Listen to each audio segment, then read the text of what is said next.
Dave who? I don't know who that is.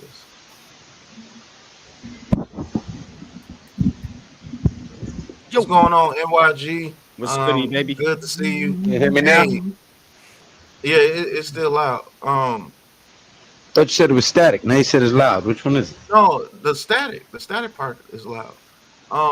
If you guys haven't checked out NYG's video earlier today that he made about the San Francisco 49ers, are they one of the most disappointing franchises the past 30 years? How about now? Yeah, you're good now, Lou. Mm-hmm. It's very entertaining, and it's actually I've said that to myself.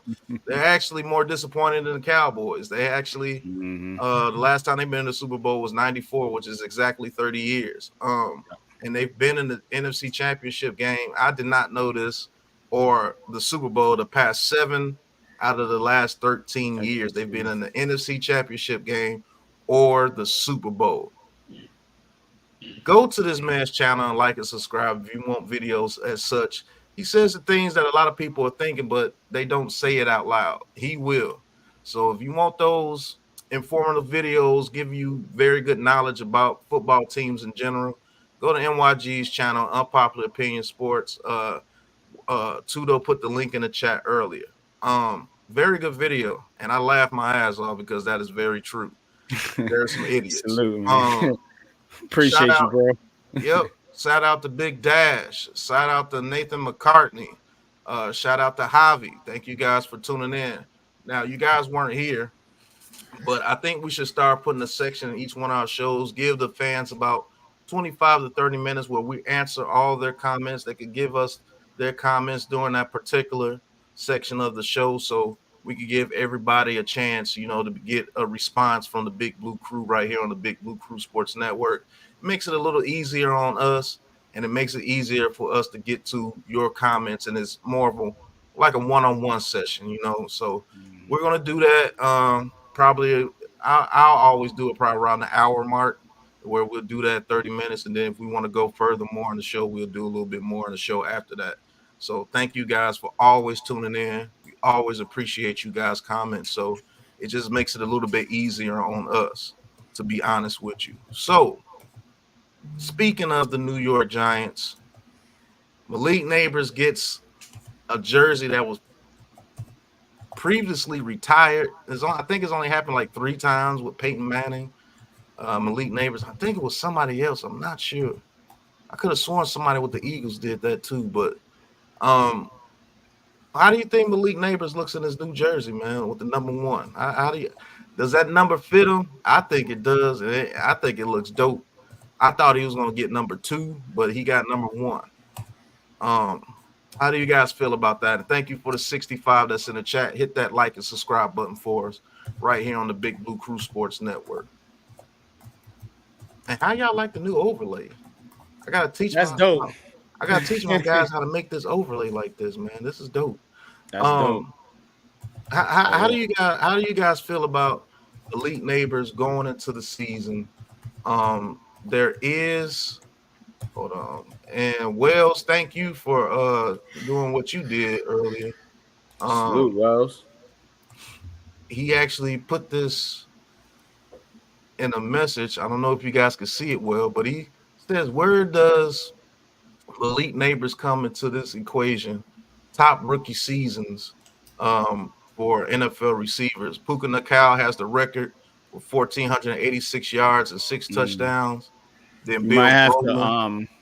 I uh can't I can't put it you can't. no. Alright. Best thing I could do is that. I don't That's know better. if That's better. that That's better. much better. Yep. Okay, you got Puka Nakau at 1,486 yards just last year. He had 160 targets with Mm. 105 catches and 6 touchdowns. Bill Groman, old school, getting it done, 1,473 yards back in 1960. Only 14 games played, had 72 receptions, and had 12 touchdowns. He averaged 20 yards per catch that year. That's crazy.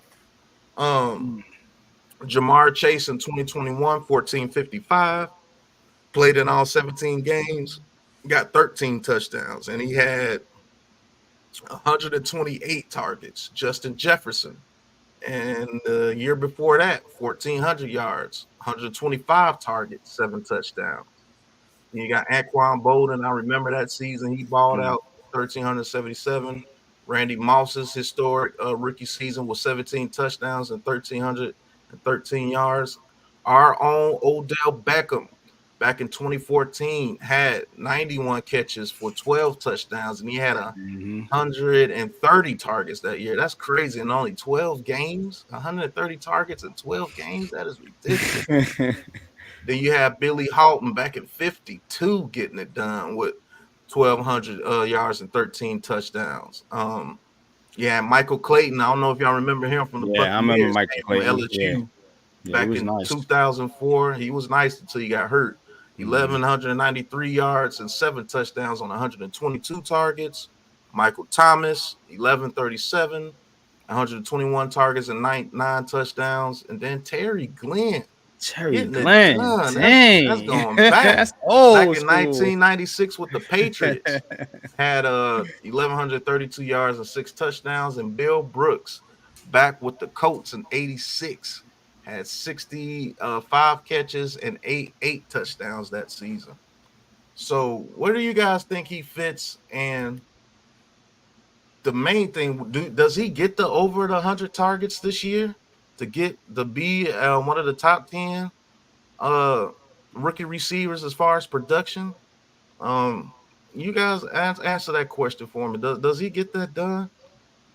NYG, if you want to start off. Yeah, absolutely. He does get that done, and I'm looking at I think that's Justin Jefferson with the 125 right there. Yes. Neighbors easily gets that. Explain why. Because he's basically going to be the setup man for the offense. Force feed that man. And yes, and he's going to be the setup man for the offense, because when they come out in these sets, in these 3 wide receiver sets, 4 wide receiver sets, guess what? They're gonna be able to move Neighbors from the outside to the slot, from the slot to the backfield, from the backfield, to the other, whatever. They're gonna be able to move him all around that offense, and you're not gonna know where he's gonna line up at. And guess what? He's good at every spot in the lineup. So yeah, he's going to be open and he's gonna get the targets. You know what I'm saying? So I definitely see him getting around that 12 to 1,300 yard mark and that 125 targets easily. You know what I'm saying? Now, if things break down, you get a bunch of injuries, quarterback play, or whatever you want to say, it maybe not. But even still, I think if this offensive line holds up, I think we good money. Okay, Coach, what you think, Coach? No, he doesn't. Okay. And the reason why I say that is teams are going to try and zero in on him, and the offense is going to have to go to other guys, because the defenses are going to think that they can easily lock up the other guys. And they're going to try and work on, even if he's in the slot, they're going to roll coverages to try and take him away and force someone else to step up. And when those guys do step up, it's going to make the offense that much more dynamic. But then once you become comfortable with it, you're just going to spread the ball around. That's a fact. See that? Lou, what you think, Lou? I think that they're gonna attempt to take him away, but I think he's gonna shock the world and rise above it, high point the ball, still catch contested catches, and just break away and create space and do miraculous things. It's gonna be like Angels in the Outfield, NFL version. Okay. To be honest, right. To be honest, That hurt. I don't think he reaches the Odell Beckham season. I think he could get in the top 10 with 1,200 yards, somewhere around there. But don't be disappointed if this man does not go for over 1,500 yards or something like that. And the reason why I say that is because of Wan'Dale Robinson. I truly believe Wan'Dale Robinson is going to get a lot of targets this year. Reason why they're going to have to use Wan'Dale Robinson, especially in the beginning of the season, to set the tone for the offense. Yeah, he on your fantasy team, ain't he? I mean, yeah, it's not because of that. I was just messing with you, bro. But I just think this offense is going to have to attack inside out. Reason why is because Malik Neighbors had such a good offseason going into the league, and there's been so much hype about Malik Neighbors that people are going to want to take him away to prove a point. And to get those type of stats, you seen Puka Nacua got the record. He had 160 targets that year. Crazy. That is absolutely crazy. I think that was the same amount of targets something like Marvin Harrison had when he set the catch record that year. Mm-hmm.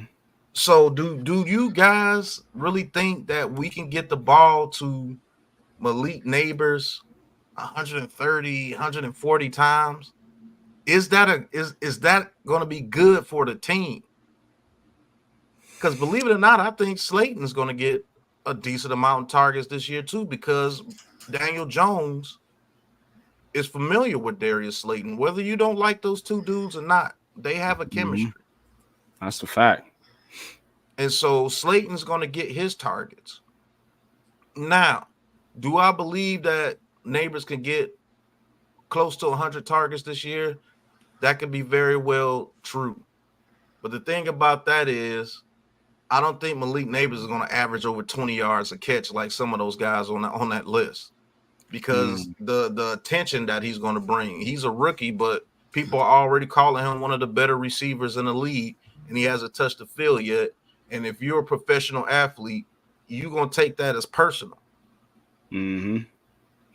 This dude ain't stepped on the field one snap yet, but and you know what, Pat? Not to cut you, bro, but this is where Dable and Kafka need to get in a bag.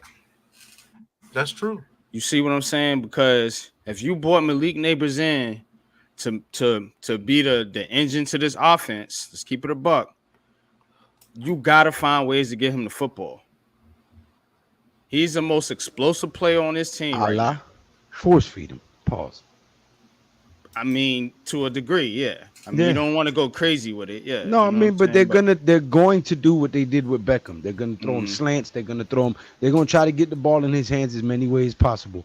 And I agree that Wan'Dale Robinson is gonna get a lot of airtime because they're gonna try to bracket Neighbors. They're gonna try to double him. They're gonna try to bump him off his route.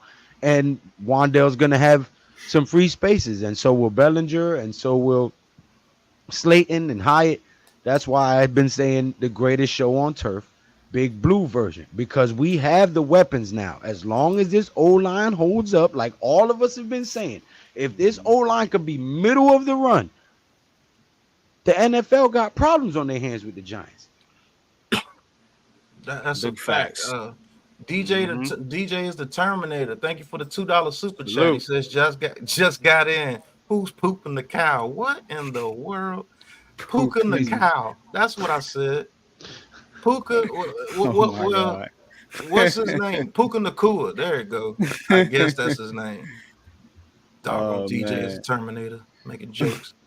All right, Lane Kerner, he says the Giants going to have to cut players from the 53-man roster if they decide to bring in some more people from waivers.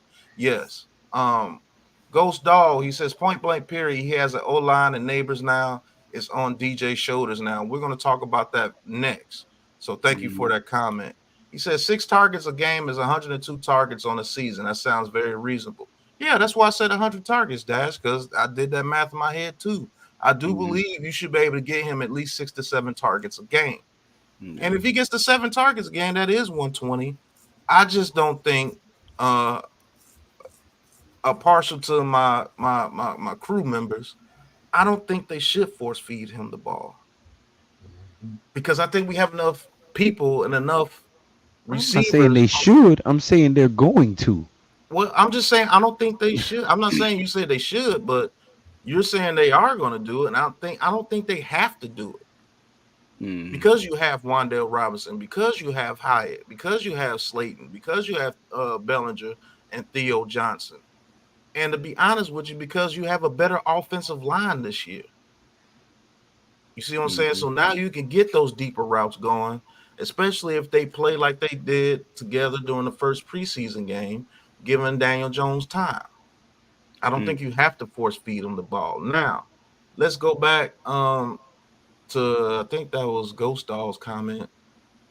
If I could get back to that comment, I don't even know where is that. Oh, here we go. Point, yeah. Says Right point blank period. He has an O line and neighbors now. Laugh out loud. It's on DJ's shoulders now. It is. Now let's have a reasonable conversation about DJ. That was a very good point. It is all on DJ this season. It's up to him to play the part as far as being a franchise quarterback. You were paid. They did go get you a number one weapon. They did go get you a veteran offensive line, which I've been asking for this team for years because we don't have the luxury of just putting out young guys out there because we didn't have the coaching to get those guys ready in order to play as rookies or first year guys. So we got some 5-year veterans, 6-year veterans. I think Runyon is like a 7 or 8 year veteran.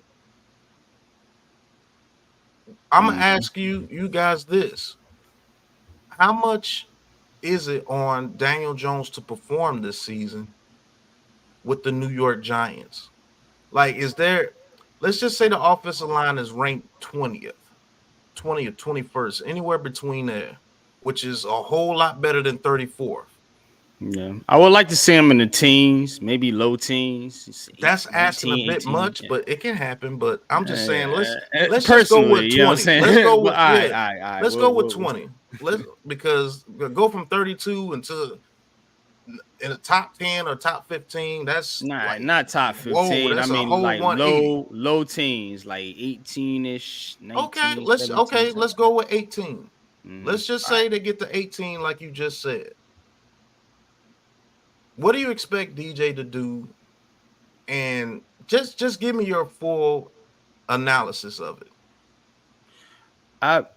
I expect him to, you know, much like Lou said. I mean, I'm not gonna go with Lou's numbers, but I expect him to have a good season, pretty much, you know. And to me, he has to show people, like, as an athlete, you know, sometimes you it's like I see something mental with Daniel Jones, man. So I feel like maybe he comes into the season with a little bit of chip on his shoulder, and that may help him play a little more aggressive, a little looser pause.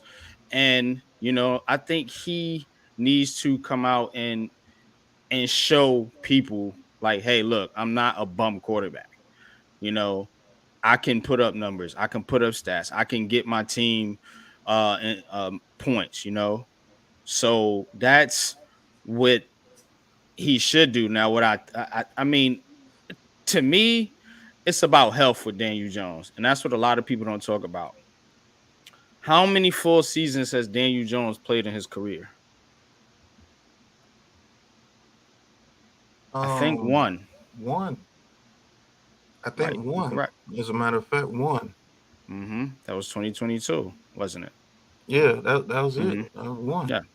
So that's always been my main thing with Daniel Jones recently, you know, is because you have this health thing. You know, that's why we're having some of the conversations about the backup quarterback, yada, yada, yada. But again, it's really about health because when he's out there and the line is performing and they're able to, we've seen him perform. We've seen it. I've watched film, you know, but when things break down and there's a panic situation, Daniel Jones is not going to be the one to bail you out of it. And I think that's what a lot of fans expect. But there ain't but like two motherfuckers can do that. You know what I mean? So that's why you have to understand that every quarterback can't do that. You know, you looking at highlights, you're not looking at film. When things break down, I seen the best of them get knocked down. So that's where Daniel Jones has to show. Like, look, when it's supposed to be how it is, and you have a good offensive line, I expect you to put up Jared Goff like numbers. I expect you to reach, the heights of some who I feel mediocre quarterbacks, but they just have good teams around them and good offensive lines. I expect that from Daniel Jones. You know what I'm saying? Because now everything, it's not all chaos around you no more. Focus. But go ahead. Lou, what you got, Lou? I'm just reading the comments. How's the run game gonna fare? Run game sucks. If they shut down the run and just play coverage on our receivers. Um, my thing is this. I've been saying all year that our run is gonna be predominantly short passing out of the backfield to our running backs. They didn't show you nothing that they're gonna do during preseason because you don't want to show your hand. So all of the people who were flipping shit on social media, on Twitter, X, whatever you want to call it, because they didn't see the type of plays run that they wanted to see during preseason. You guys aren't football analysts or former football players or coaches, or you can't be, because the stuff that you're saying makes no sense. These preseason games are evaluation only. You're not scheming. You're not trying to win. You're trying to see who you're going to keep, who's going to work where, who's going to fit in what scheme, and you do your cut down process from that. So that bland ass bullshit you seen during preseason, pardon my French, is not what you're going to see in the NFL season. And I'm telling you guys who don't believe that when this team steps out on the field week one and that O line starts to plow through people as DJ is carving them up like a Thanksgiving turkey, I'm gonna sit here and make the biggest "I told you so" video in the world. And I believe every guy on this panel should too, because they've all been getting it on social media for saying logical facts. Every last one of them is giving you football facts from different angles because we all have our own flavor and our own way to serve it up. But we've all given you the same stats, the same reasoning, the same logic, breakdowns, film reviews, predictions. And all y'all do is say crazy stuff in the comments, come after us on Twitter and say crazy stuff, put words in our mouth. But when we bring you guys up here and give you a platform to speak your piece, you run in circles, you can't substantiate none of your arguments, and you make a fool out yourself, and you hurt the quality of the show, which is why we've chosen to not address some of these comments anymore. But I wanted to state that in a few weeks, the big "I told you so" video is coming. The big Shout out Ugazi to video. Shout out to a couple more people in the chat. Average Beast, thank you for the $4.99 super chat. He Salute, says average. they did not Appreciate retire you. a number that nobody could wear for 90 years for him to put modest numbers. They both going to feed him. OBJ rookie records on deck. Hey, that's very true. They Facts. unretired the number for him, so that's very true. JC brings up a couple of good things as well. And Kanoski Horton, thank you for tuning in. Hit that like and subscribe button for us. This is a very good thing. We're going to talk about that in the very next segment after me and Coach goes. Coach, what do you think? And DJ still has. No, I know you're not one of the DJ haters, Mr. Rick Buck. Sorry, Coach. Mhm. Go ahead. Sorry. No problem. Yeah, I understand the DJ still has to show something. I mean, it's understandable with everything that he's been through, in terms of not having the resources around him. So I believe there's the talent there. Just has to put it together and show it, and shake off the cobwebs, as I like to say. The mental blocks. Because I understand. You've been smacked around, and you're gun shy. to a certain extent. But now is your opportune time. They've given you all the resources that you know you have been lacking for the most part. So now go out there and prove the world wrong. So do I think he has the tools to do it? Yes, I do. He just has to do it, and he has to overcome himself and get out of his own head. And I think if he does that, he has a good chance of being successful. Go ahead, Pat. Yeah, that's a fact, coach. Just to piggyback off that, that's what I wanted to talk about as well. I believe this whole season is just going to be on DJ getting out his own head, getting out of I can't make a mistake anymore. Because they're building this offense to where, yeah, if a mistake happens, we could come back the next drive and make up for that mistake like every good team does. Patrick Mahomes makes mistakes. He's not perfect, but they have the team to come back on the field and make up for that mistake and then overcome the mistake the very next drive. You see what I'm saying? They can throw a pick and allow the team to come down to get a touchdown, and then all of a sudden they can run off 2 touchdowns in a row, and everybody forgets about the pick that he just threw. So they're building a team like that, and it's all on DJ this season.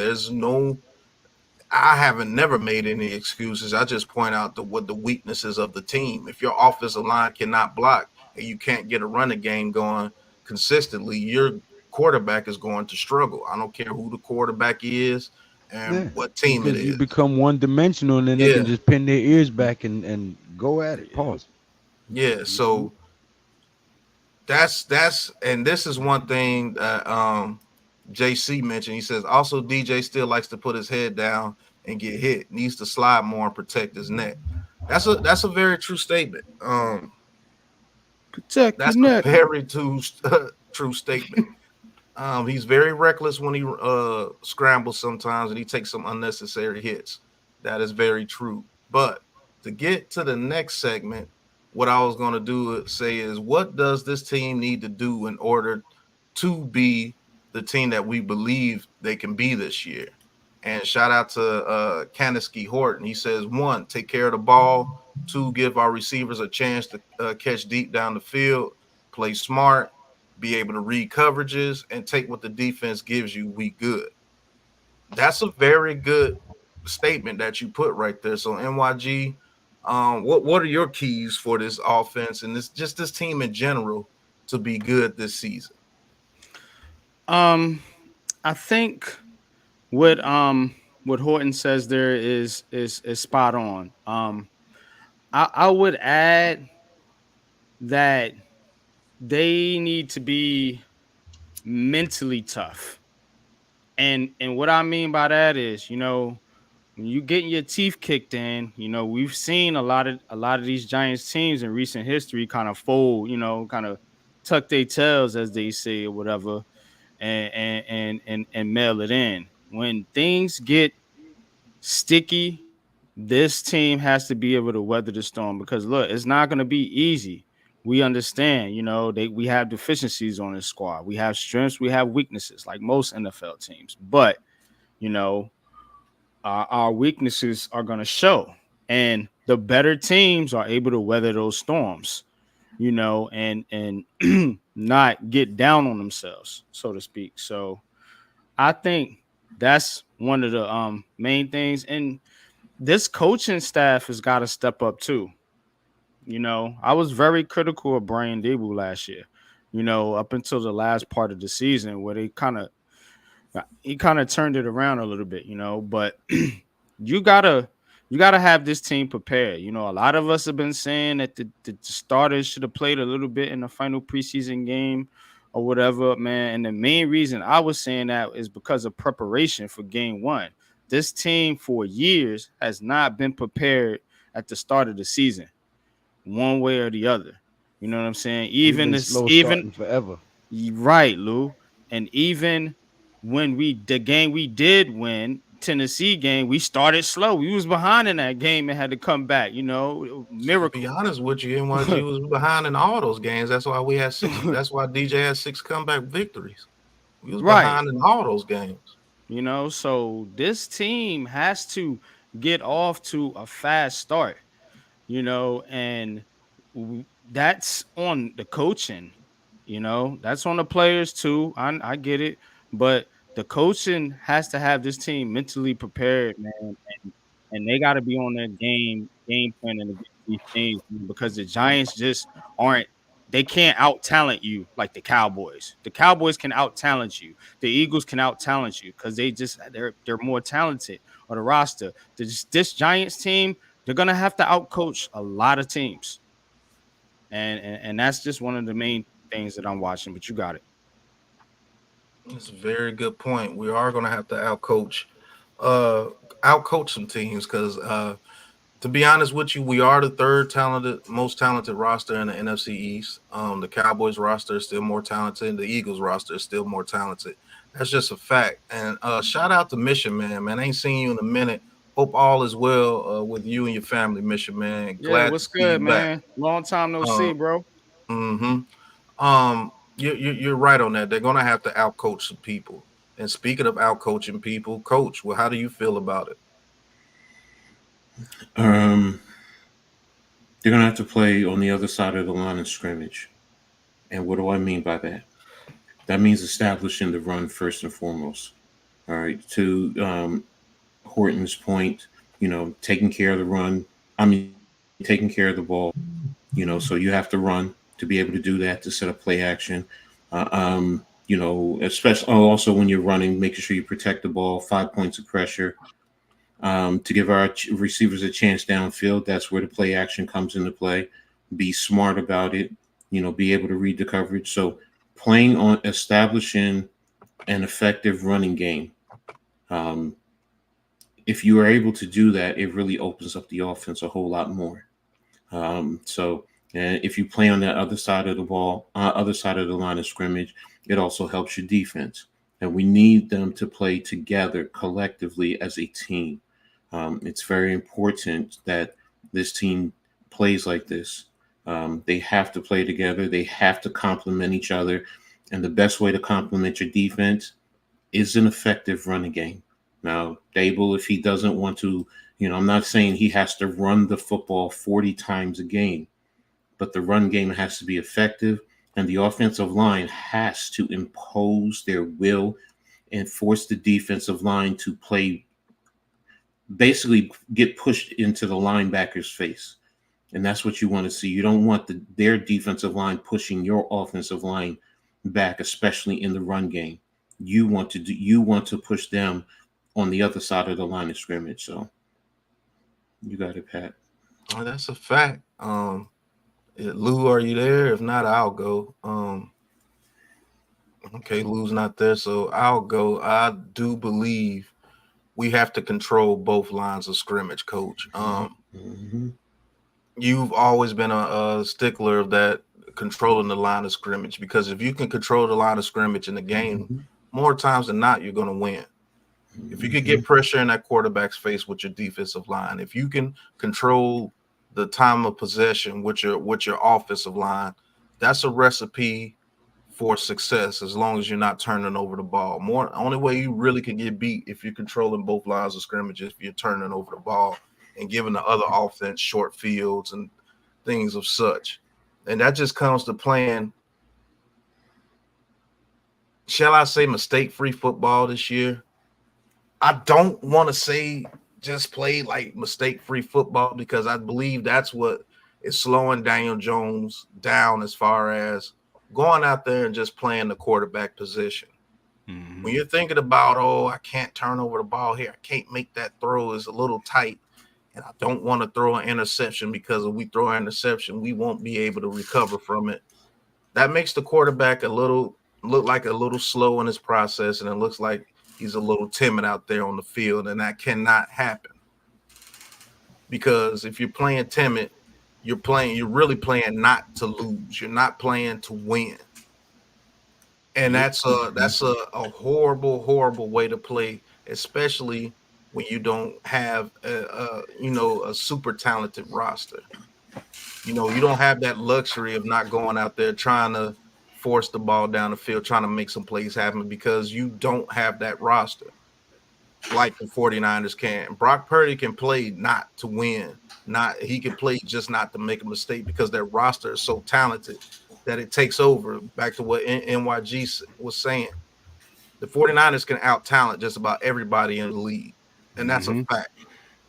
That's why Brock Purdy can be, I would say, mediocre, and he looks like a superstar because of the talent around him. The Ayuks, the Deebo Samuels, the George Kittles, Facts. Christian McCaffreys, the offensive line, the defensive line, the defense, period. Okay, Brock Purdy could throw 3 interceptions in the game, and that defense could get that other team off the field, those 3 possessions, and it's still 0-0. And all he has to do is go out there and get the ball to his playmakers and make some plays. And guess what? 49ers win. But go ahead, Lou. I know you got something you want to say. No, I was agreeing with you. All he has to do is go out there and try again. That's what the good GMs and the good owners and the good coaches do. You bring talent in, you develop them, you coach them up, and you put them in a position to win. You bring the next group in, you coach them up, and by the time these guys are phasing out, you're phasing the new guys that you've been coaching up in, and you continue that process, and you have a continued recipe for sustained success. But when you have a microwave society that wants everything now, a guy makes a few bad plays, get him out of here. Mistake, get him out of here, he's a bust. Yeah, I screamed Evan Neal is a bust at right tackle for a long time. Yeah, some people feel like he should get more playing time. I'm one of the people who said we need to move him in at guard. But I didn't say get him off the team. There's a difference. You see what I'm saying? People be like, oh, he sucks, he's a bust, get him up. No, you put him in the position where he becomes an asset to the team. People forget that this is the ultimate team sport. Every person out of that 11 people on the field has to be doing their job. 1 or 2 of them don't do their job, the whole play is gone to hell. But people want to blame the quarterback because he's the face, or people want to blame the coach because he was in a different package than they would like. If you've never coached, if you've never played, then reserve your comments from the fan section. Don't come in here talking about, and I'm not saying in here, I mean in life, don't talk about things that you don't know, because you only make yourself sound like a moron. And that's what a lot of people do. You know what I'm saying? I see it at work all the time. People come in and apply for a job. Oh, I can do this, I can do that. You give them the task to go do it, they botch the hell out of it. Then you got to go in there and spend twice the time to fix what they messed up. You know what I'm saying? So it's like that's what the Giants have gone through with these coaches. You brought Joe Judge in here, you brought Jason Garrett in here. They botched everything up, and now everybody expects Shane and Dable to fix it in the season. That's not going to happen. The way this roster was constructed and the way that things were going, it was a miracle we made the playoffs that very first year. And then they have a year where all the players that they had the success with the previous year got hurt. Now all of a sudden, Dable is on the hot seat.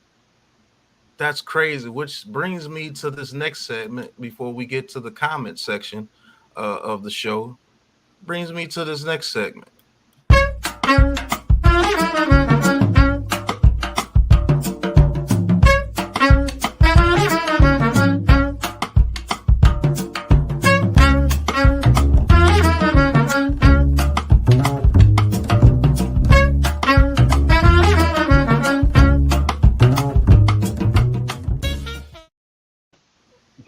Y'all can thank NYG for that particular video. Y'all can thank NYG for that. Now, the reason why I created this segment, and I'm probably going to do this on a lot of New York Giants full access, is because people are not going to change. They're just going to do what they want to do, and that's cry about the New York Giants. They cry, they bash, they bash, and they don't say anything positive about this team. So my question is, and the chat, you guys can answer in the chat, why do New York Giants fans just cry about everything? Now I get it. We do need a cornerback too. That's not crying. That's just obvious. We do need a cornerback too. And the only way we were going to get him was through the waiver wire, which is not substantial because they got waived for a reason or a trade. And another team has to be able to work with you in a trade to get a top cornerback in the league. So, but why do people, just listen to the media? Oh, we got the worst roster in the league. Let's speak on that. How do we have one of the bottom tier rosters in the league? Our quarterback is not bottom tier. I don't care what you think about Daniel Jones. He's not bottom tier. He's mid. Mid is not bottom tier. Devin Singletary at the running back position. I'm just talking about the starters. Devin Singletary at the running back position is not mid. He's had success in this league on multiple teams. Mm-hmm. Our offensive line, you could say, is mid, but mid is not bottom tier. You see what I'm saying? Our receiver room, you could say they're mid, but Malik Neighbors and Wan'Dale Robinson, people talk about them, glorify them through the league. Our top rivals, the Cowboys and the Eagles, say Wan'Dale Robinson is that dude. Our edge rush, our front seven, one of the best in the league. You got Dexter Lawrence, all pro. You got Thibodeau that should have been a Pro Bowler. You got Brian Burns, a Pro Bowler. You got Okereke that should have been a Pro Bowler. McFadden played well.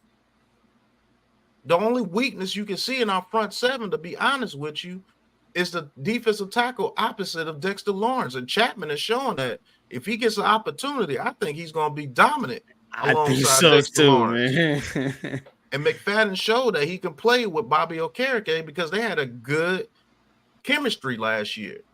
Now, our cornerback room, besides Deonte Banks, our secondary, yes, you can say that's bottom tier if you want to, because they haven't shown anything in the preseason as far as being able to lock somebody up. I get it. But one part of your team that could be considered bottom tier, that makes your roster a bottom tier roster, doesn't make sense to me. Make it make sense. Yeah, how is a coach that out of the 2 years that he's been here, his very first year he was coach of the year, and the second year he could have had like 8 games won with a roster that was completely injured. But he's on the hot seat. Why? Because Daniel Jones is still here? I don't know, man. Talk to him, NYG. You're the reason why that segment even exists. Man, that joint was dope, man. I ain't going front, man. That was pretty cool, man. But the thing about it is, a lot of fans do cry because they want what they can't have. Like, they wish. I remember growing up, I had like Sega Genesis and stuff. It's not because I was rich or privileged or anything like that. It's because my pops taught me how to grind, and that's what he did to get what you want. And so I always had what I wanted because I worked for it, you know. But with these fans, they just want what they want. They don't know that you got to put in work for this. They don't understand that it takes 2 teams to trade. They don't understand that you're not going to get every player you want because you're not first in the waiver wire. They don't understand certain aspects of football, not only on the field, like Coach and Pat points out, but off the field in the general manager role and in the owner's role. And somebody like John Mara, yeah, he's conflicted a lot of times. I agree. I've been critical, but I do agree. He's conflicted a lot of times because he has to balance business with the heart. You know what I'm saying? You gotta that's a different type of balance right there. You know, so this Giants team, I'm telling you, man, this fan base is going to be crying even more and even more upset when the Giants do good. You know why?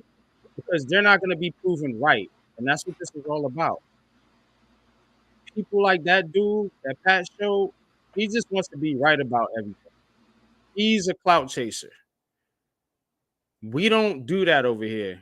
We give you the real spill, and that's what it is.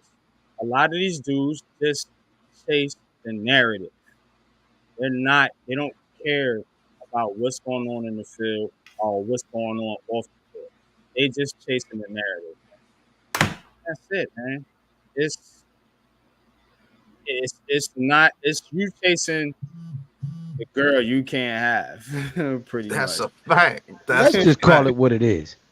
Look. Oh, Let's just one call it what it second, is. Lou. 1 second. Thank you for JCNYC Salute. for the $5 super chat. He says, I think it's just a divided fan base. The common sense and rational versus winners and self-centered and negative humans entitled babies. That's a fact, Whiners. JCNYC. Go ahead, Lou. Let's just call it what it is. Y'all need to be subscribed to the Big Blue Crew Sports Network, because 90% of the other stuff being made is trash. I said it. Trash. Dumpster juice. That shit that coagulates at the bottom of the dumpster that the rats be feasting on. That grease trap shit behind the restaurant. That. Everybody follows whatever the news analysts say and just regurgitate the same old dumb narrative like a herd of sheep to the damn slaughter. We have our own brain. We think for ourselves. We will not fold, bend, or bow to nobody. We're going to make our content. We're going to give you what you see, and it is what it is. So don't waste your time hitting that subscribe button for none of these losers. Hit that subscribe button for the Big Blue Crew Sports Network. Don't be a ninja watcher. And while you at it, go subscribe to all of these great content creators on this panel. Unpopular Opinion Sports, Coach Ed Gladney's Amazing World of Sports, Big Pat Sports Talk, myself, G Nation Inside Sports, Classified 3F with Joe, Miz in the Midday, Big Blue in the Bronx. The list goes on and on. We got it locked down. We got all your sports needs and concerns taken care of at the Big Blue Crew Sports Network. It's free. You don't got to create an account. You don't got to log in your email information and none of that. It is free. It costs you absolutely nothing to click that button. So don't be a hater. Support the cause and stop being a ninja watcher. You heard? Big Blue Crew Sports Network in full effect for all your sports needs, man. Don't waste your time with nobody else. Hit that subscribe button, man. Cool. And El Capitan Lou, he actually sent you an actual Oh, salute. He didn't type it in. $2 super chat for Big Lou from El Muchísimas Capitan. gracias. Appreciate you. Coach, what do you think about it if you're still there? Yeah, I'm here. Everybody's entitled to their opinions, whether out in the public, even guys up here. I don't always agree with everyone, and I know everyone doesn't agree with me. It's just, what, when you personalize it, that's where I have my issues. You know what? You want to, as they're saying, you want to cry about it? Okay, cry. I cry about some things with other sports teams. Football, I'm totally different. I admit it. I will admit it. I ain't lying either. I am Them very Knicks, logical. I'm very logical when it comes to football, but that's because I've coached it. So I'm used to it, and it's something that turns on automatically. I don't begrudge anyone else because most people are fans, and what is fans short for? Fanatics. To be brutally honest, that's really what it is, and fans are fanatical. So people want to have their opinions, whatever. But one thing I will say, if you bring up an issue, have a solution with it too then. And I'm going to leave it right there. Pat, you got it. Yeah, I've always said that, man. If you're going to cry and complain and you're going to stomp your feet and throw vitriol at people and just say wild things towards people and everything, at least have a solution behind it. You know what I'm saying? Oh, DJ sucks. Okay, let's come up with a solution to get a quarterback that's sensible to replace Daniel Jones. What do we do when we replace Daniel Jones? It's always silent after that. Oh, we just draft a quarterback. Well, what quarterback would you draft? Oh, the best quarterback in NCAA that's coming out the next year.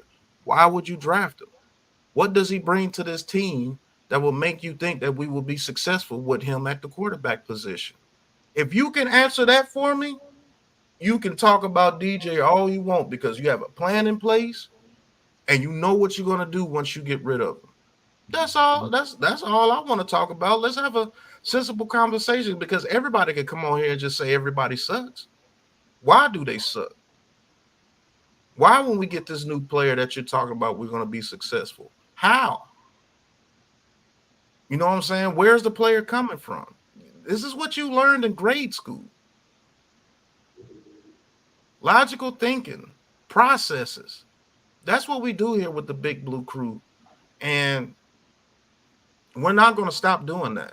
If you want to come on here, you want to bash players, you want to talk your noise and talk your talk, no matter what people thought, that's my moniker. I always back my stuff up with facts and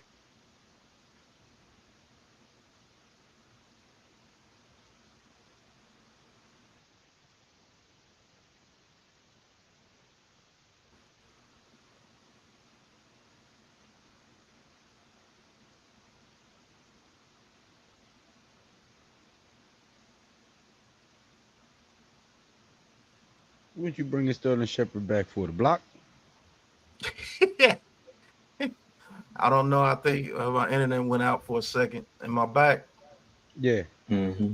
Okay. Yeah, So yeah. I thought that was me. I was like, what the hell happened? yeah, so that was our segment of why you always crying, man. So we'll be right back.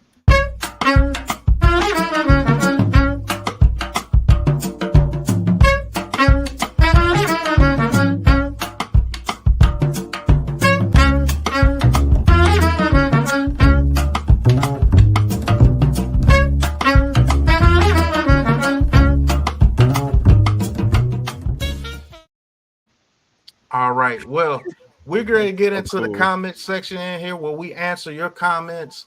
We're going to be right back after these messages from the Big Blue Crew Sports Network. Go hit that like and subscribe button to the very new network that's been created by the Big Blue Crew, where you can get all our content in one central area. The Big Blue Crew Sports Network, man. You guys go like and subscribe, and we'll be right back to get to the comment section of the show.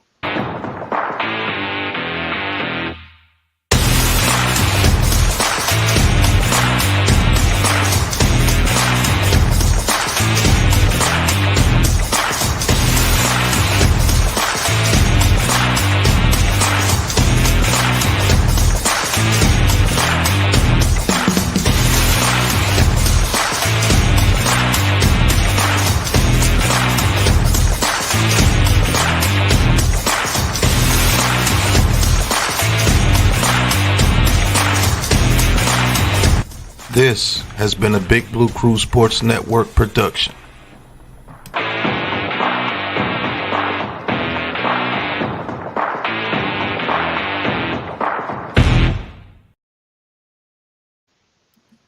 All right, the link is in the chat for you to subscribe to the Big Blue Crew Sports Network. If you haven't done so already, we thank all you guys for your support. And now we're going to get to you guys. This section of the show is for you guys here with your comments. You can ask your comments to us personally, and we'll answer that question for you if we can. So we're going to start with our resident DJ hater, Mr. Kevin Doncic. He says, will y'all defend the offensive line like y'all do DJ? He said SJ because he was trying to put DJ in there so fast he put an S instead of a D because they're right by each other on the keyboard. Typo. Right. So, Mr. Kevin Doncic, we would defend the offensive line like we do DJ. Hey, listen, if everybody want to answer this question, you can while we get more questions. And if you do super chat, your question will go to the forefront because you are super chatting, and we want to give you that respect for showing support to the show. But Kevin Doncic, we support this team no matter who the person is on this team. Well, I can speak for me personally. We support this team regardless of position or everything because we just want to win. When DJ plays bad, we actually do film reviews showing you where he played bad and why he played bad and where he needs to get better. We do it for the offensive line. You can ask coach. We do it for the defensive line. We do it for the DBs. We do it for the whole team. This is not a Daniel Jones team. We don't root for Daniel Jones. We root for the New York Giants. Like I've always told you, I've called games for Mike Glennon. I've called games for Jake Fromm. I've called games for Tyrod Taylor. I've called games for Tommy Cutlass the exact same way I call the games for Daniel Jones. You want to know why? Because I want the team to win no matter who the quarterback is. As long as he's wearing New York Giant blue, that's who I'm going for. And that's G Nation Inside Sports stands for Giants Nation. Not Daniel Jones Nation. Not Saquon Barkley Nation.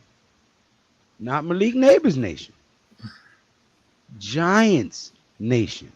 So I will defend the offensive line, the DBs, the linebackers, the defensive tackles, the edge rushers, the tight ends, the running backs, the kickers, the punters. Yeah. That's what it means to be a fan. And guess what? When you're on the team, that's what it means to be a teammate. You're going to defend the guy next to you. You're going to defend your offensive team when you're on the sideline on defense. If a fight breaks out, you're going to run out there and defend your teammates. So, yes, simply put.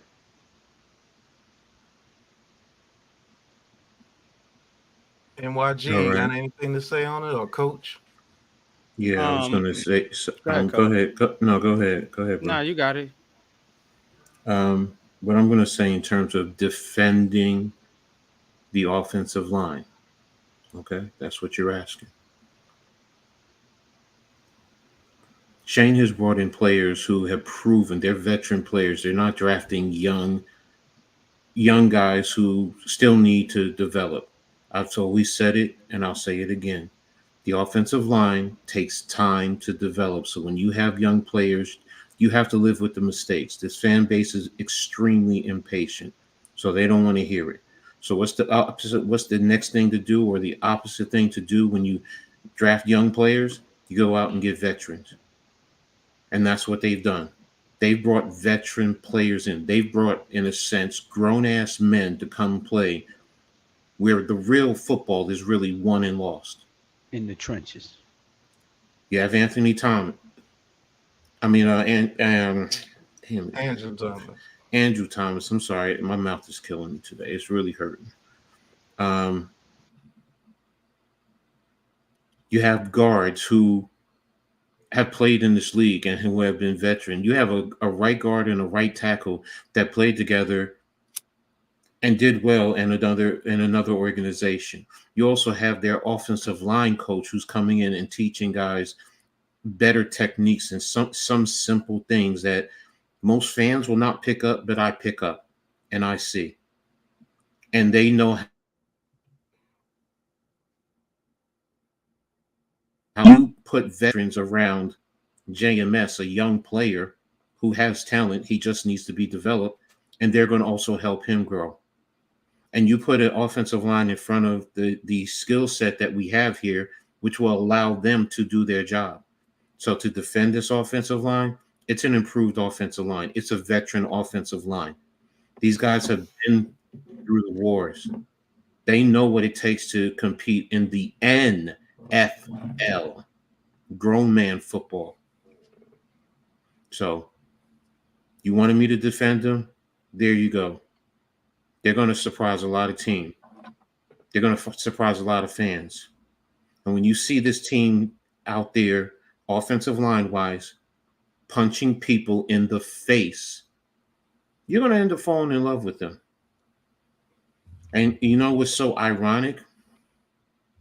When Sean O'Hare came over here from the Cleveland Browns, many people hated the move. Mm-hmm. They hated the move. But he was a veteran. Yes, he didn't do well in Cleveland, but he came here, second chance, and he showed that he really was a good offensive lineman.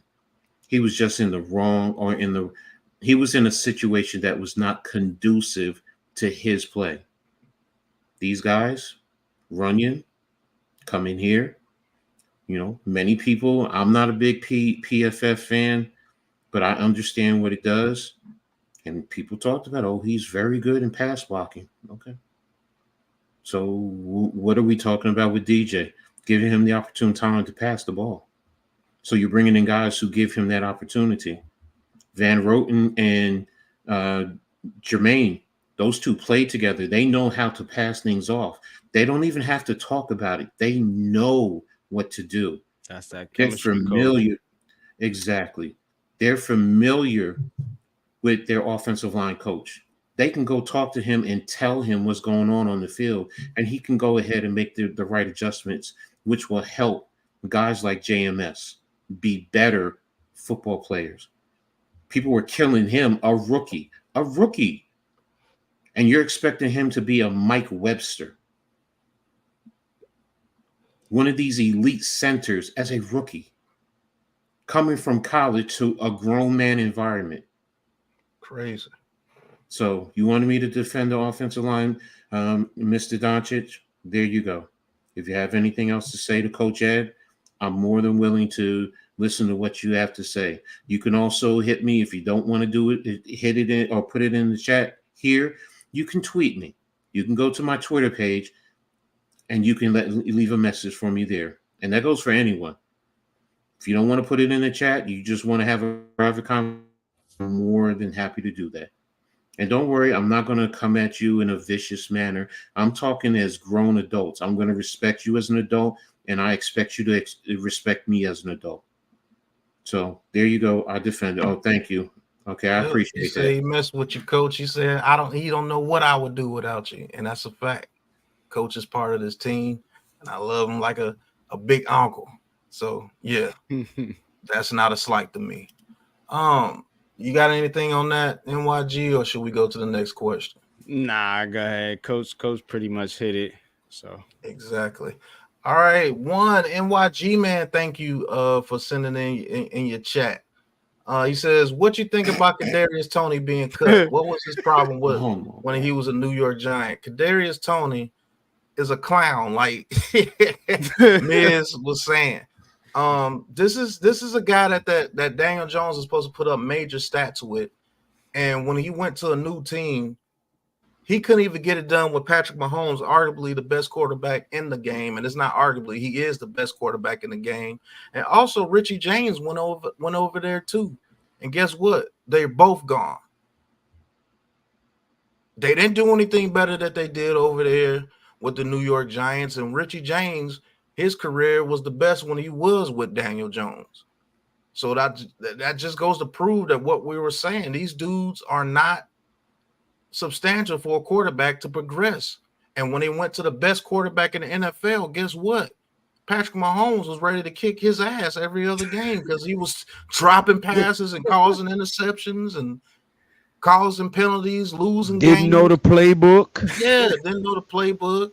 And you see the Chiefs over there in training camp, they took a shot at him because they were tired of his ankle. Now, I'm not saying that's right, what Karlaftis did, but that was the frustration with Kadarius Toney.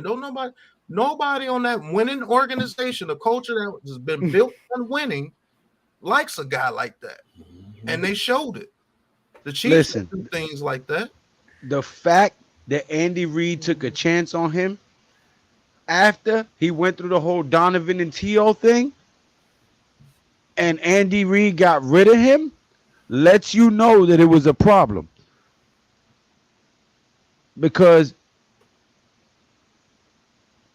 a guy with his skill set should be able to go anywhere and play. Facts. Mm-hmm. Your attitude, your lack of dedication to learning your plays, and your lack of commitment to your craft is the reason that you ended up the way you ended up, aka the player formerly known as Little Hammy. Go focus on your mixtape career because your football career is over. He don't have much of a mixtape career either. I know he don't, but he better be honest with you, bro. I mean, does anybody else have to say anything about that? I beg to differ. Have you listened to what these people are listening to? These morons will buy that dumb shit. I think his music is the dumbest of the dumb shit, as you say. Pause. Yeah, Yeah, it's like that Timmy Turner, Timmy Burner. You get the walking the fuck out of here. all right. Well, we don't need to spend any more time on. Enough with the clown. All right. Kevin Doncic, this is not a question. This is just something I want to say. He says a whole generation of being terrible. Of course, we're impatient, coach. Well, first of all, we're not a generational terrible franchise. We're the only franchise to win a Super Bowl every decade since the 80s. So you might want to learn a little bit about your franchise before you say a whole generation of terrible. We could be like the Vikings, never won a Super Bowl, 4 Super Bowls and losing. We could be like the Bills, 4 Super Bowls back to back to back to back and losing this all NFC Lions East, not never get been. one. Yeah, we could be the Lions and never got one. We could be the Cardinals and never got one. We could be hell. We could be the Bears that haven't won one in almost 40 years since 85. You know what I'm saying? So we could be a whole lot worse, sir. I'm just being honest. 49ers 30 years, Cowboys 28 years. Facts. Lions never been at all. I mean, 13 years is not a generation, first of all. But Right. Anyway, I digress. JC NYC, he says, y'all see us getting a veteran DB soon? We need to. No. To be honest with you, I'm just gonna give you an honest answer. No. Unless we make a trade, there's no veteran DB that's out there right now. You can't touch Xavier Howard because of his situation, his legal issues.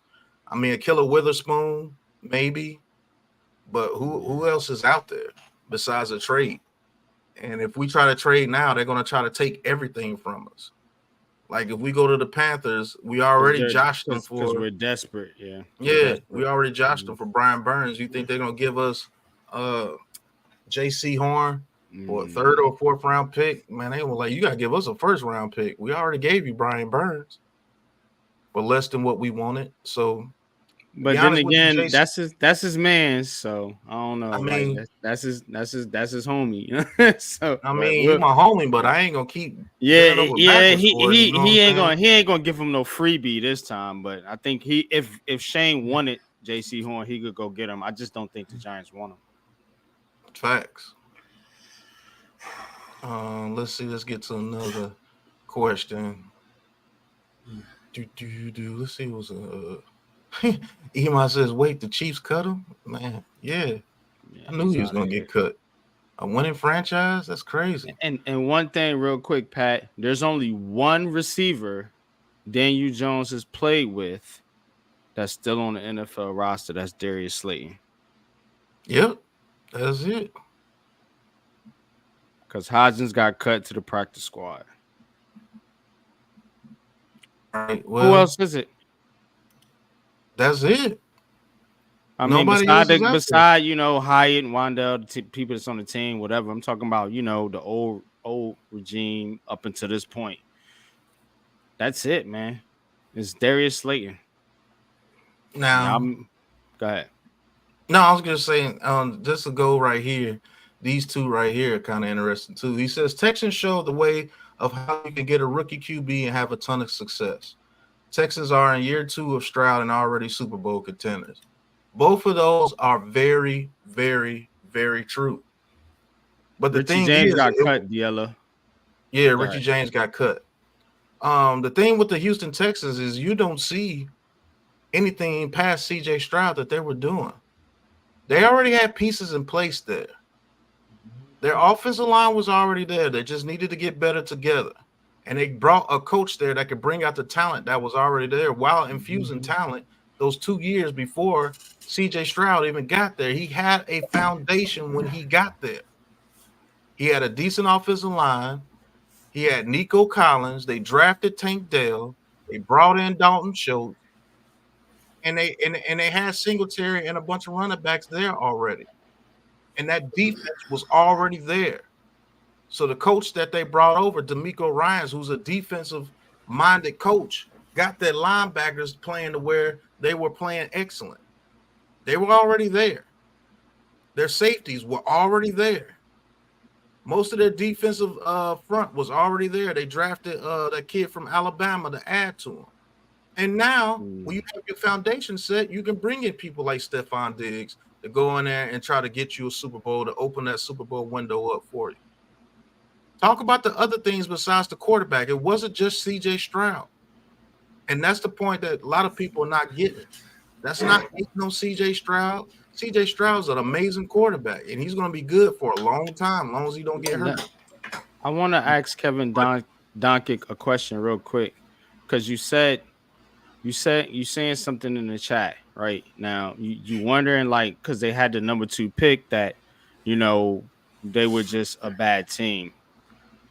Remember, what pick did the Bears have this year? Number 1 overall, right? Yeah. So they wasn't the worst team in the league, though, bro. And I'm gonna give you another example. What pick did everybody love the Chargers? They love Justin Herbert. The Chargers had a higher pick than the Giants. Do you think the Chargers roster is worse than what the Texans put out there? You know what I'm saying? So again, it's not about what it's not about, you know what I'm saying, what the record is, so to speak. You got to look at the roster differently. You know what I'm saying? That's my main point. You can't just look at the record, because a lot of people got the Bears as playoff contenders this year. How does a Bears go from a playoff contender, from a number 1 pick to a playoff contender by just adding Caleb Williams? Bull crap. They built a squad. To Pat's point, you got to read. You can't read into records and fluff level stats. And I'm gonna make a video talking about that, fluff level stats, because all that's what y'all look at, fluff levels. Oh, look at the record, look at the touchdown, look at the interceptions, look at the QBR. Like, no, bro, it's look at the DVOR or DVOA. Like, no, it's more to it, man. You gotta watch the game from a film level, man. That's why I respect Coach and Pat so much, and Lou. They are studying the game. Lou's coaching, Pat, of course, coach, and then you got Pat. You know what I'm saying? Who studies the game at an elite level, and this is what I'm getting into. So that's why you can't just look at stats. The Bears have built a squad for Caleb Williams, and the Texans did the same thing for CJ Stroud. You got it, Pat. Yeah, that's a fact. You gotta, like I said, and everybody says this too. Like, what was Nico Collins' stats before CJ Stroud got there? CJ elevated his game to another level. No, CJ was just able to get the ball to him, sir. CJ didn't make him a better route runner. CJ didn't make him faster. CJ didn't make him catch better. You know what I'm saying? The people were already there. They did that whole. I'm sitting here calling the season. I'm telling people, like, the Texans before this, the Texans are putting that boy in a good position. And you know what people are missing?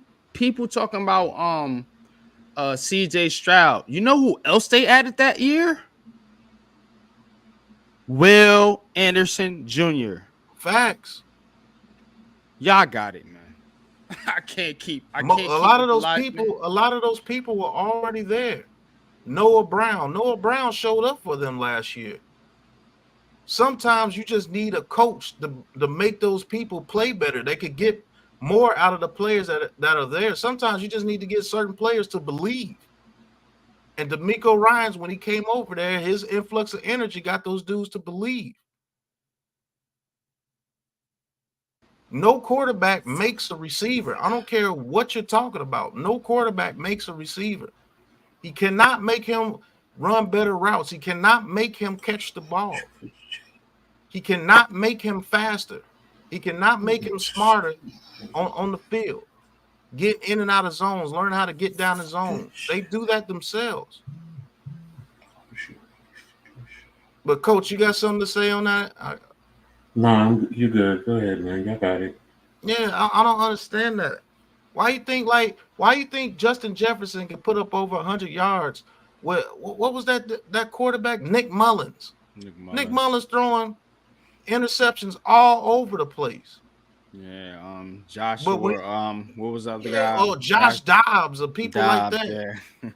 Name the quarterbacks D Hop played with over with the Texans before Deshaun Watson got over there. Name all the quarterbacks Larry Fitzgerald played I was with about to before say Kurt that, Warner. yeah, before Kurt Warner. Yup. Name the quarterbacks Andre Johnson played with. And how can you say that we have a foundation? The only thing we're missing is a quarterback. You're just proving our point. We have a foundation with this team, and if DJ is not the guy, we bring in a quarterback. So if we bring in, let's just say we bring in Shedeur Sanders, and we come over here and we have a good season. Will it be all Shedeur Sanders, or will it be the foundation that was already built before Shedeur Sanders got here? No. That makes too much sense. Stop that nonsense. That's a fact. That's what I've always said. I said I want to see a foundation built for the quarterback when he gets here. I've been screaming that shit for 3 years. I'm not a On Daniel YouTube. Jones lover or all that crap that y'all want to call people. I want to see what he can do with a foundation. And if he still sucks, he still sucks. That's it. Let's go get a quarterback that we could bring in here. A lot of people made fun of me on Twitter when I said that boy from South Carolina, the quarterback. What's the guy? I can't think of his damn name right now. Coach, he played for Oklahoma and got replaced by William. Spencer Rattler. That dude is. A lot of people said that he was trash, and I told people, well, that dude got talent. Spencer Rattler's good. I was thinking about the other cat that they wanted to pick up, Desmond Ridder. Yeah, that's what I was saying. That dude trash. Spencer Rattler has talent out of this world. He just needs a foundation around him when they get over there. And guess what? If Derek Carr messes up with the people they got over there with the Saints, you're gonna see Spencer Rattler. Now all of a sudden, Spencer Rattler, look at him throw this pass. But when I said 2 years ago, I would like the Giants to pick him up maybe in the 3rd or 4th round, and the 3rd round is where he went. Like I said, he was going to go. Now all of a sudden, people talking about Spencer Rattler. Man, the Giants could have got him. When I was talking about him 2 years ago, he was calling me a moron. And shout out to Alex too, man, because Alex actually interviewed this guy. Yep, sure Big did. Blue in the Bronx, a Big Blue Crew member interviewed Spencer Rattler at the NFL Combine. And, he himself said, this is somebody the Giants could be interested in. And I think if the Giants would have got their corner in the 2nd round, I think there's a possibility to take Spencer Rattler. You know what I'm saying? If they could move back up. Because I think he went, 2nd or 3rd round? I think 3rd round, right? So I think they Rattler. He went in the 3rd. Yeah, I think the Giants might have took him with that 3rd round pick, man. I really do, man, because they were interested, man. As reported, man, by bro Alex, Big Blue in the Bronx, man. Go sub up. But yeah, you got it. That's cool. So I mean, this was the comic section of the show where we try to answer all your questions here in this 30 minutes of the show. I'd appreciate it for everybody that participated, but we're going to get to this commercial break. This podcast is brought to you by, this podcast is brought to you by the Big Pat Sports Shop. Go cop your merch at the Big Pat Sports Shop. The new New York Giants full access merch is at the Big Pat Sports Shop. And we're going to be right back after these messages. What's going on, Big Pat Sports Talk fans? And welcome to Big Pat Sports Shop, man. We got merch. We got merch now, man. 15% off everything, man. We have everything that you need as a Big Pat Sports Talk fan. Man, we got shirts, we got bags, we got hoodies, we got mugs, even aprons. So go ahead, click on that, what you're looking for, get that hoodie, get whatever color you want to get, whether it's red, whether it's blue, whether it's navy, whether it's green, whether it's black. Add it to the cart, and we got you. And that's it, man. Go purchase Big Pat Sports Talk merch and support the family, man. And welcome to Big Pat Sports Talk. Thank you for your support. And thank you guys for participating in that segment. And this right here, Darius Tony, you already know what it is, man. Looks like we got another one! On the ground!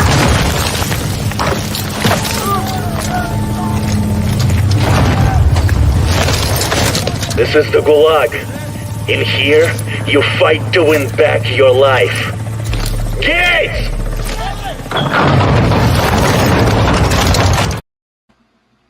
All right. So, any last things? Yeah, I have something I want to say. Before we get out of here. I have something to say, Pat. Go ahead, Coach. And this goes to the whole Giants fan base. I love y'all. Whether y'all like me or you agree with my takes or not, it don't matter. I love y'all. Why? Because we're Big Blue. And I'm going to fight for you.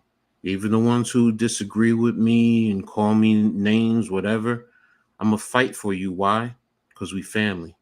It's just like I'll do with my siblings. If they get on my nerves, I'll hate them at that moment. But ultimately, we family. I'm going to fight for them. I'm going to fight for Big Blue because I love this team. I love this community. I've been rocking with this community since 1979. So I love y'all. Just always know that. Even those who may be sitting in the back watching and, coach don't know what the hell he talking about, I still love y'all. Those who, on the others spectrum, we're so divided, still love y'all. Why? Because we're Big Blue. Because when in the end, when that whistle is blown and our team lines up in between them white lines, we all want to see our team punch the other team in the face and come out with the win. So that's what I wanted to say, man. Y'all got it. Go ahead. All right, Coach. Yeah, Anybody else got any last things before we get out of here? And like Yeah, Coach subscribe said, to the Big Blue Crew Sports Network, or I'm gonna send Coach to fight you.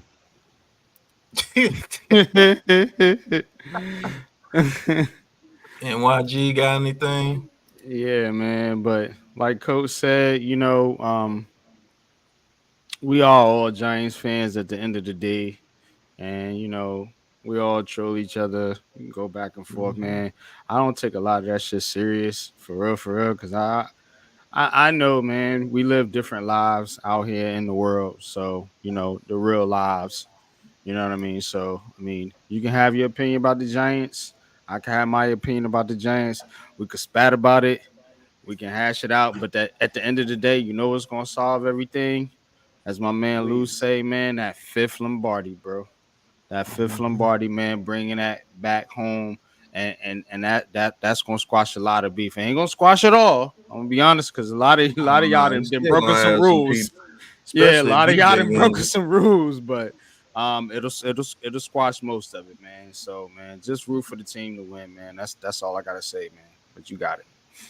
Yeah, that's all I gotta say too, man. All in all, whether you like DJ or not, or whether you like Evan Neal or anybody on this team or not, hell, I have my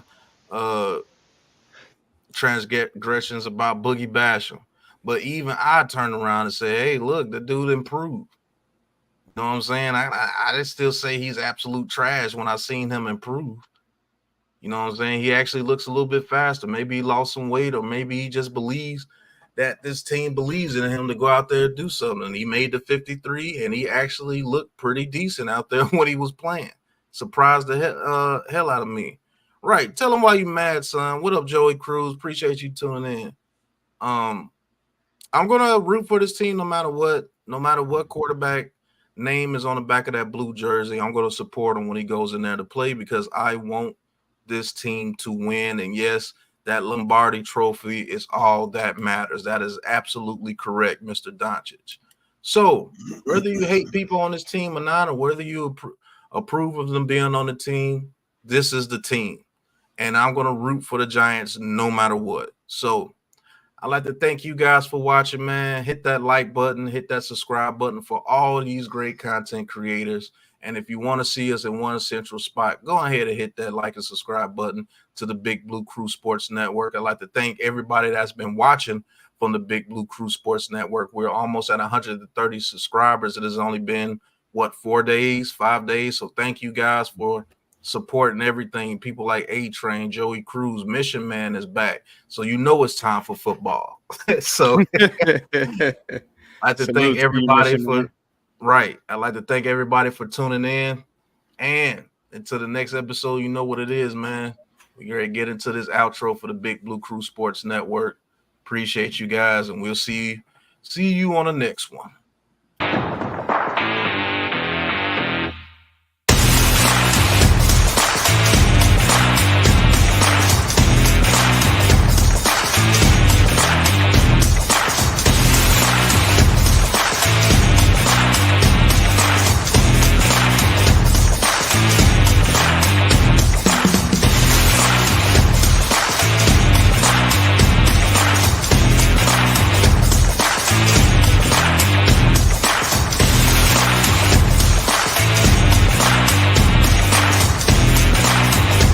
This has been a Big Blue Crew Sports Network production.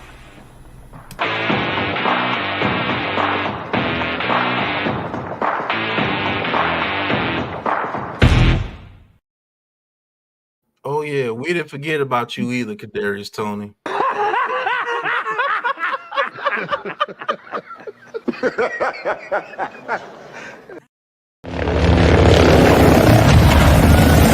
Looks like we got another one! On the ground!